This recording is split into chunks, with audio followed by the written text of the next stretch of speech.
Hi hello ನಮಸ್ಕಾರ ಎಲ್ಲರಿಗೂ nature spirit nine ಆಟ್ Kannada tarot card ರೀಡಿಂಗಿಗೆ welcome. ಇವತ್ತು ನಾನು ತಗೋತಾ ಇರುವಂತಹ ರೀಡಿಂಗ್ ಯಾವುದು ಅಂದರೆ, ಹಲವಾರು ವಿಚಾರಗಳಲ್ಲಿ ಅಥವಾ ಯಾವುದೇ ಸಿಚುಯೇಷನ್, ಒಂದು ಮಿಸ್ಅಂಡರ್ಸ್ಟ್ಯಾಂಡಿಂಗ್ ಇರಬಹುದು, ಮಿಸ್ಕಮ್ಯುನಿಕೇಷನ್ಸ್ಗಳಿಂದ ಇರಬಹುದು, ಅಥವಾ ಏನೋ ಚಿಕ್ಕ ಪುಟ್ಟ ರೀಸನ್ಗಳಿಗೋಸ್ಕರವಾಗಿ ಪ್ರೀತಿ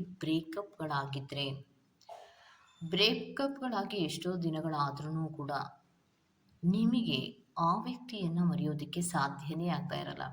ದಿನವೂ ನೆನಪಾಗ್ತಾ ಇರ್ತಾರೆ. ಯಾವಾಗಲೂ ಕೂಡ ನಾನು ಏನನ್ನೋ ಕಳ್ಕೊಂಡಿದ್ದೀನೇನೋ ಅನ್ನುವಂತಹ ಭಾವನೆ ನಿಮ್ಮಲ್ಲಿ ಮೂಡ್ತಾ ಇರುತ್ತೆ. ತುಂಬ ನೋವಾಗ್ತಾ ಇರುತ್ತೆ. ಅಸಮಾಧಾನದಲ್ಲಿರ್ತೀರ, ತುಂಬ ಅಳ್ತಾ ಇರ್ತೀರ. ಕ್ಷಣ ಕ್ಷಣಕ್ಕೂ ಅವರನ್ನು ಬಿಟ್ಟಿರೋಕ್ಕಾಗೋದಿಲ್ವೇನೋ ಅನ್ನುವಂತಹ ಮನಸ್ಥಿತಿಗಳಲ್ಲಿ ನೀವಿರ್ತೀರ. ಈ ತರಹದ ಕಸಿಬಿಸಿಗಳಲ್ಲಿ ನೀವು ಒದ್ದಾಡುವಾಗ ನಿಮ್ಮ ಪರ್ಸನ್ನಿಗೂ ಕೂಡ ಅದೇ ರೀತಿ ಆಗತ್ತಾ, ಅಥವಾ ಅವರು ನಿಮ್ಮನ್ನು ಅಷ್ಟೇ ಕಾಳಜಿಯಿಂದ ಪ್ರೀತಿಸ್ತಾ ಇದ್ದರೆ ನಿಮಗೆ ಆಗುವಂತಹ ಹಲವಾರು ನೋವುಗಳು ಕೂಡ ಅವರಿಗೂ ಆಗಲೇಬೇಕಾಗಿರುತ್ತೆ. ಸೊ ಹಾಗಿದ್ರೆ ನೀವು ಮಿಸ್ ಮಾಡ್ಕೊಳ್ಳೋ ಥರ ನಿಮ್ಮ ಪರ್ಸನ್ ಕೂಡ ನಿಮ್ಮನ್ನು ಮಿಸ್ ಮಾಡ್ಕೋತಾ ಇದ್ದಾರಾ?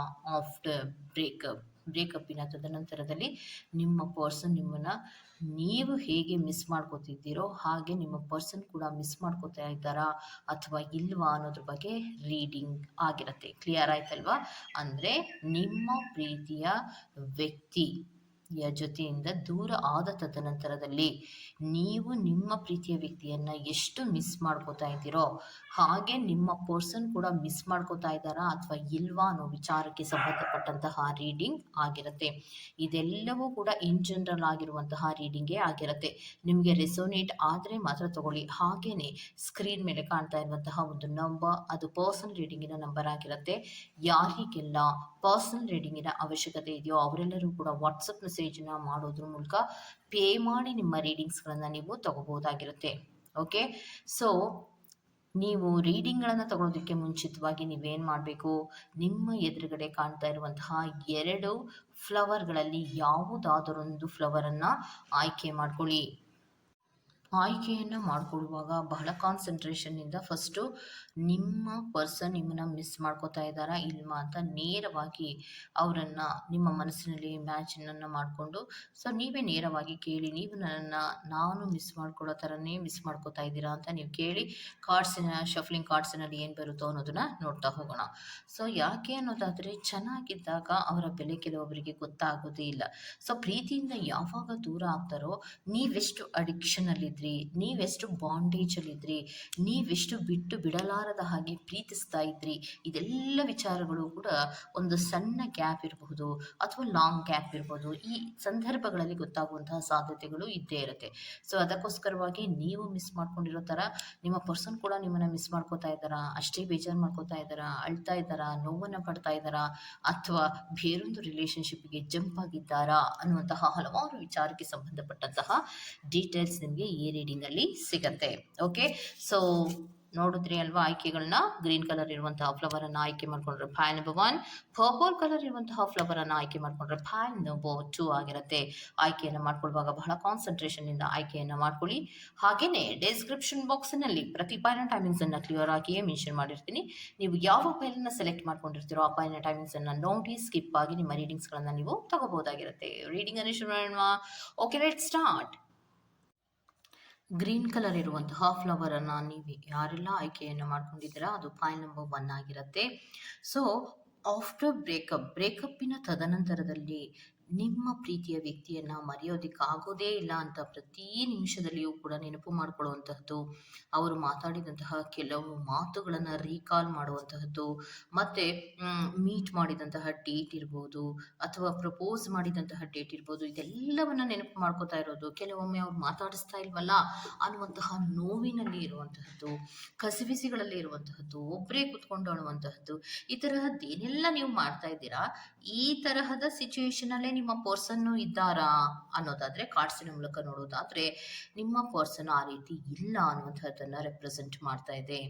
ಯಾಕಂದ್ರೆ ಅವರಿಗೆ ಆಫ್ಟರ್ ಬ್ರೇಕಪ್ಪಿನ ತದನಂತರದಲ್ಲಿ ತುಂಬಾ ನೋವುಗಳು ಆಗಿರೋದ್ರಿಂದ ಈ ಪ್ರೀತಿ ಅನ್ನೋದು ಅವಶ್ಯಕತೆ ಇಲ್ಲ ಅನ್ನುವಂತಹ ಮನಸ್ಥಿತಿಯಲ್ಲಿ ಇದ್ದಾರೆ. ಯಾಕಂದ್ರೆ ಈ ಪ್ರೀತಿಯಲ್ಲಿ ಹಲವಾರು ರೀತಿಯ ಒಂದು ಹಿಡನ್ ಇನ್ಫಾರ್ಮೇಶನ್ಸ್ಗಳು ಇತ್ತು. ನನಗೆ ಗೊತ್ತಿಲ್ಲದೆ ಎಷ್ಟೋ ಕೆಲವೊಂದು ವಿಚಾರಗಳು ಬಚ್ಚಿಟ್ಟಿದ್ದಾರೆ. ಸೊ ಅದಕ್ಕೋಸ್ಕರವಾಗಿ ಈ ಪ್ರೀತಿಯಲ್ಲಿ ಯಾವುದೇ ಮುಂದುವರಿಕೆಗಳನ್ನ ಮಾಡೋದ್ರಲ್ಲಿ ಅರ್ಥ ಇಲ್ಲ ಅನ್ನುವಂತಹ ಮನಸ್ಥಿತಿಗಳಲ್ಲಿ ನಿಮ್ಮ ಪರ್ಸನ್ ಇರುವಂತಹ ಸಾಧ್ಯತೆಗಳು ಇರುತ್ತೆ. ಮತ್ತೆ ಅವರು ಬೇರೆ ಕಡೆಗೆ ಗಮನವನ್ನ ಕೊಟ್ಟಿದ್ದಾರೆ. ಈಗ ಆಲ್ರೆಡಿ ಅವರು ಬೇರೆ ಕಡೆಗೆ ಗಮನವನ್ನ ಕೊಟ್ಟಿರುವಂತಹ ಸಾಧ್ಯತೆಗಳೇ ಹೆಚ್ಚಾಗಿ ರೆಪ್ರೆಸೆಂಟ್ ಆಗ್ತಾ ಇರೋದು. ಕೆಲವೊಮ್ಮೆ ಫೋನ್ ಕಾಲ್ಸ್ಗಳನ್ನ ಮಾಡೋದಿರ್ಬೋದು, ಬೇರೆಯವರ ಜೊತೆಯಲ್ಲಿ ಫೋನ್ ಕಾಲ್ಸ್ ಮಾಡ್ತಾ ಇರೋದಿರ್ಬೋದು, ಅಥವಾ ಚಾಟಿಂಗ್ ಮಾಡ್ತಾ ಇರೋದಿರ್ಬೋದು, ಮೆಸೇಜ್ಗಳನ್ನ ಕಳಿಸ್ತಾ ಇರೋದಿರ್ಬೋದು. ಈ ರೀತಿ ಕೆಲವೊಂದು ಬ್ಯುಸಿಗಳಲ್ಲಿ, ಅವರದ್ದೇ ಆದಂತಹ ಕೆಲವು ಬ್ಯುಸಿಗಳಲ್ಲಿ ಇದ್ದಾರೆ.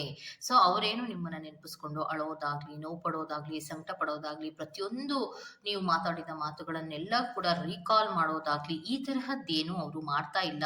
ಅವರ ಲೈಫನ್ನ, ಅವರ ಹೃದಯವನ್ನ ಒಂದು ಬ್ಯಾಲೆನ್ಸ್ ಆಗಿ ಇಟ್ಕೊಂಡು ಯಾವುದೇ ರೀತಿಯಲ್ಲಿಯೂ ಕೂಡ ನಿಮ್ಮ ಜೊತೆ ಕಮ್ಯುನಿಕೇಶನ್ಸ್ ಅನ್ನ ನಾನು ಕರೆಕ್ಟ್ ಆಗಿ ಮಾಡಬಾರ್ದು ಅನ್ನುವಂತಹ ಮನಸ್ಥಿತಿಗಳಲ್ಲಿಯೇ ಇದ್ದಾರೆ ಅನ್ನುವಂಥದ್ದನ್ನ ರೆಪ್ರೆಸೆಂಟ್ ಮಾಡ್ತಾ ಇದೆ. ಯಾಕಂದ್ರೆ ಅವರ ಮನಸ್ಥಿತಿಗಳಲ್ಲಿ ನಿಮ್ಮ ಬಗ್ಗೆ ಯಾವುದೇ ರೀತಿಯ ಪಾಸಿಟಿವ್ ಆಲೋಚನೆಗಳು ಇಲ್ಲದೆ ಇರೋದ್ರಿಂದ ಬ್ರೇಕಪ್ ಅನ್ನೋದು ಆಯ್ತು, ಆಗ್ಲಿ ಬಿಡು, ಸೊ ಮತ್ತೊಮ್ಮೆ ನಾನು ಬ್ರೇಕಪ್ ಅನ್ನ ಸರಿ ಮಾಡ್ಕೊಳ್ಳೋದಾಗ್ಲಿ ಅಥವಾ ರಿಯೂನಿಯನ್ ಅನ್ನ ಮಾಡ್ಕೊಂಡು ಮತ್ತೆ ಪ್ರೀತಿಯನ್ನು ಮುಂದುವರಿಸಿಕೊಂಡು ಹೋಗೋದ್ರಲ್ಲಿ ಅರ್ಥ ಇಲ್ಲ ಅನ್ನುವಂತಹ ಮನಸ್ಥಿತಿ ಇರೋದ್ರಿಂದ ಅವರು ನಿಮ್ಮನ್ನ ಬಿಟ್ಟು ಮೂವ್ ಆನ್ ಆಗಿದ್ದಾರೆ. ಬೇರೆ ವ್ಯಕ್ತಿಯ ಕಡೆಗೆ ಅವರು ಗಮನವನ್ನ ಹರಿಸಿರುವಂತಹ ಸಾಧ್ಯತೆಗಳು ಹೆಚ್ಚಾಗಿ ಇಲ್ಲಿ ರೆಪ್ರೆಸೆಂಟ್ ಆಗ್ತಾ ಇದೆ. ಓಕೆ, ಸೊ ಆಫ್ಟರ್ ಬ್ರೇಕಪ್ ಅಥವಾ ಬ್ರೇಕಪ್ಪಿನ ತದನಂತರದಲ್ಲಿ ನೀವು ಎಷ್ಟೇ ಅವರ ಬಗ್ಗೆ ಯೋಚನೆಯನ್ನ ಮಾಡಿದ್ರು, ನೋವನ್ನ ಪಟ್ರು, ಅಳ್ತಾ ಇದ್ರು, ಗೋಗರಿತಾ ಇದ್ರು, ಅವರು ನಿಮ್ಮ ಕಡೆಗೆ ಗಮನವನ್ನ ಹರಿಸೋದಿಲ್ಲ.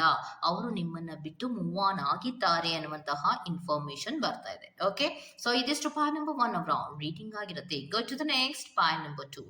ಪರ್ಪಲ್ ಕಲರ್ ಇರುವಂತಹ ಫ್ಲವರ್ ಅನ್ನ ಯಾರೆಲ್ಲ ಆಯ್ಕೆಯನ್ನ ಮಾಡ್ಕೊಂಡಿದ್ದೀರೋ, ಸೊ ನಿಮಗೆ ಏನು ಉತ್ತರ ಬರ್ತಾ ಇದೆ? ಬ್ರೇಕಪ್ಪಿನ ತದನಂತರದಲ್ಲಿ ನೀವೇನು ಸಂಕಟವನ್ನ ಪಡ್ತಾ ಇದ್ದೀರಾ, ಅಳ್ತಾ ಇದ್ದೀರಾ, ಅದೇ ರೀತಿ ನಿಮ್ಮ ಪರ್ಸನ್ ಕೂಡ ಆಲೋಚನೆಯನ್ನ ಮಾಡೋದಾಗ್ಲಿ, ನಿಮ್ಮನ್ನ ನೆನಪಿಸ್ಕೊಳ್ಳೋದಾಗ್ಲಿ ಮಾಡ್ತಾ ಇದ್ದಾರಾ ಅನ್ನೋದನ್ನ ನೋಡ್ತಾ ಹೋಗೋಣ. ಓಕೆ, ಪಾಯಿಂಟ್ ನಂಬರ್ 2 ಅವ್ರಿಗೆ ಏನ್ ಬರ್ತಾ ಇದೆ? ನೀವು ಎಷ್ಟೇ ಸಂಕಟವನ್ನ ಪಡ್ತಾ ಇದ್ರು, ಎಷ್ಟೇ ನೋವನ್ನು ಪಡ್ತಾ ಇದ್ರು, ನನ್ನ ಪರ್ಸನ್ ನನಗೆ ಬೇಕು, ಬ್ರೇಕಪ್ಪು ರಿಯೂನಿಯನ್ ಆಗಬೇಕು ಅಂತ ನೀವು ಎಷ್ಟೇ ಮನಸ್ಸಿನಲ್ಲಿ ಅಂದ್ಕೊಂಡಿದ್ರು, ಯೋಚನೆ ಮಾಡ್ತಾ ಇದ್ರು ಕೂಡ ನಿಮ್ಮ ಪರ್ಸನ್ ನಿಮ್ಮ ಬಗ್ಗೆ ಅಷ್ಟಾಗೇನು ಗಮನವನ್ನ ಕೊಡ್ತಾ ಇಲ್ಲ. ಯೋಚನೆಯನ್ನ ಮಾಡ್ತಾ ಇದ್ದಾರೆ, ಬಟ್ ಆದರೆ ಗಮನವನ್ನ ಕೊಡೋ ಕಡೆಗೆ ಹೆಚ್ಚು ಆಲೋಚನೆಯನ್ನ ಮಾಡ್ತಾ ಇಲ್ಲ. ಆದರೆ ನೀವು ಇದ್ದಿದ್ರೆ ಚೆನ್ನಾಗಿರ್ತಿತ್ತು ಅನ್ನುವಂತಹ ಫೀಲ್ ಇದ್ರೂ ಕೂಡ ಈ ಪ್ರೀತಿಯಲ್ಲಿ ತುಂಬಾ ಮಿಸ್ಅಂಡರ್ಸ್ಟ್ಯಾಂಡಿಂಗ್ಗಳ ಜೊತೆಗೆ ಕ್ಲಾಶಸ್ಗಳು ತುಂಬಾ ಆಗ್ತಾ ಇರುತ್ತೆ. ತುಂಬಾ ಜಗಳಗಳನ್ನು ಮಾಡ್ತಿರ್ತೀವಿ.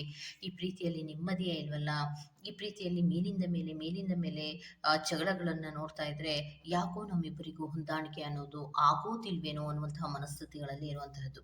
ಯಾಕೆ ಅಂದ್ರೆ ಈ ಪ್ರೀತಿಯ ಬಗ್ಗೆ ನಿಮ್ಮ ಪರ್ಸನ್ಗೆ ಅನುಮಾನವೂ ಕೂಡ ಇರೋದ್ರಿಂದ ಪ್ರೀತಿಯನ್ನ ಬೆಳೆಸ್ಬೇಕು ಅಥವಾ ಉಳಿಸ್ಕೊಬೇಕು, ನನ್ನ ಪ್ರೀತಿಯ ವ್ಯಕ್ತಿಯನ್ನ ಬಿಟ್ಕೊಡ್ಬಾರ್ದು, ಬ್ರೇಕಪ್ ಆದ್ರೂ ಕೂಡ ನಾನು ರಿಯೂನಿಯನ್ ಮಾಡ್ಕೋಬೇಕು ಅನ್ನುವಂತಹ ಮನಸ್ಥಿತಿಗಳಲ್ಲೇನೋ ಅವರು ಇಲ್ಲ ಅನ್ನುವಂಥದ್ದನ್ನ ರೆಪ್ರೆಸೆಂಟ್ ಮಾಡ್ತಾ ಇದೆ. ಅವರು ಕೂಡ ಮೂವ್ ಆನ್ ಆಗಿ ನನ್ನ ಪಾಡಿಗೆ ನಾನು ಬೇರೆ ಯಾವುದೋ ಸೀರಿಯಸ್ ಕಮಿಟ್ಮೆಂಟ್ ಅನ್ನ, ತಂದೆ ತಾಯಿ ನೋಡಿರುವಂತಹ ಕಮಿಟ್ಮೆಂಟ್ ಇರ್ಬೋದು ಅಥವಾ ಬೇರೆ ಯಾವುದೇ ರೀತಿಯಲ್ಲಾದ್ರೂ ನಾನು ಒಂದು ಕಮಿಟ್ ಆಗಬೇಕು, ಬೇರೆಯವರಿಗೆ ಕಮಿಟ್ ಆಗಬೇಕು ಅನ್ನುವಂತಹ ಮನಸ್ಥಿತಿಗಳಲ್ಲಿ ಇದ್ದಾರೆ.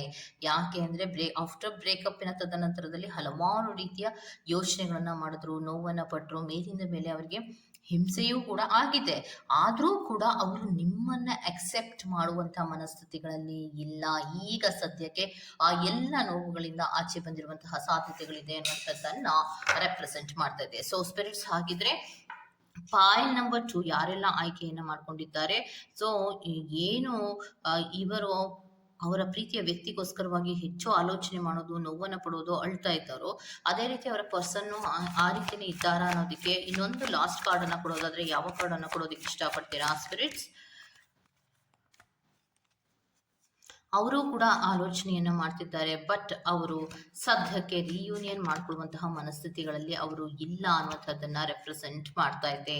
ಓಕೆ, ಸೊ ಯಾವುದೇ ಪ್ರೀತಿ ಇಲ್ಲ, ಯಾವಾಗಲೂ ಕೂಡ ನಮ್ಮಿಬ್ಬರಲ್ಲಿಯೂ ಕೂಡ ಕ್ಲಾಶಸ್ಗಳಾಗ್ತಾ ಇದೆ. ಅದರ ಬದಲು ಸುಮ್ಮನೆ ಬ್ರೇಕಪ್ಪಿನ ರೀತಿಯಲ್ಲಿ ಇರಲಿ, ಮತ್ತಿನ್ಯಾವುದೇ ರೀತಿಯ ಮೂಮೆಂಟ್ಸ್ಗಳನ್ನ ಸದ್ಯಕ್ಕೆ ತಗೊಳ್ಳೋದು ಬೇಡ ಅನ್ನುವಂತಹ ಮನಸ್ಥಿತಿಗಳಲ್ಲಿ ನಿಮ್ಮ ಪರ್ಸನ್ ಇದ್ದಾರೆ. ನೀವು ನೋವನ್ನ ಪಡೋ ತರ ಅವರು ಕೂಡ ನೋವನ್ನ ಪಡ್ತಿರ್ತಾರೆ, ಬೇಜಾರಾಗ್ತಿರ್ತಾರೆ, ಸಂಕಟವನ್ನ ಪಡ್ತಿರ್ತಾರೆ. ಆದರೂ ಕೂಡ ರಿಯೂನಿಯನ್ ಮಾಡ್ಕೊಳ್ಳುವಂತಹ ಮನಸ್ಥಿತಿಗಳಲ್ಲಿ ಅವರಂತೂ ಇಲ್ಲ ಅನ್ನುವಂಥದ್ದನ್ನ ರೆಪ್ರೆಸೆಂಟ್ ಮಾಡ್ತಾ ಇದೆ. ಓಕೆ, ಸೊ ಇದಿಷ್ಟು ಪ್ಯಾನ್ ನಂಬರ್ 2 ಅವರ ರೀಡಿಂಗ್ ಆಗಿರುತ್ತೆ. ಈ ತರಹದ ಕೆಲವು ರೀಡಿಂಗ್ಸ್ಗಳು ನಿಮ್ಗೆ ಇಷ್ಟ ಆಗಿದೆ ದಯವಿಟ್ಟು ಸಬ್ಸ್ಕ್ರೈಬ್ ಮಾಡಿ, ಪಕ್ಕದಲ್ಲೇ ಇರುವಂತಹ ಬೆಲ್ ಐಕಾನ್ ಅನ್ನ ಪ್ರೆಸ್ ಮಾಡಿ. ನಾನು ನಿಮ್ಮನ್ನ ಮತ್ತೊಂದು ರೀಡಿಂಗ್ ಗಳಲ್ಲಿ ಸಿಗ್ತೇನೆ ಅಂತ ಹೇಳ್ತಾ, ನಿಮಗೂ ಟೇಕ್ ಕೇರ್, ಬಾಯ್.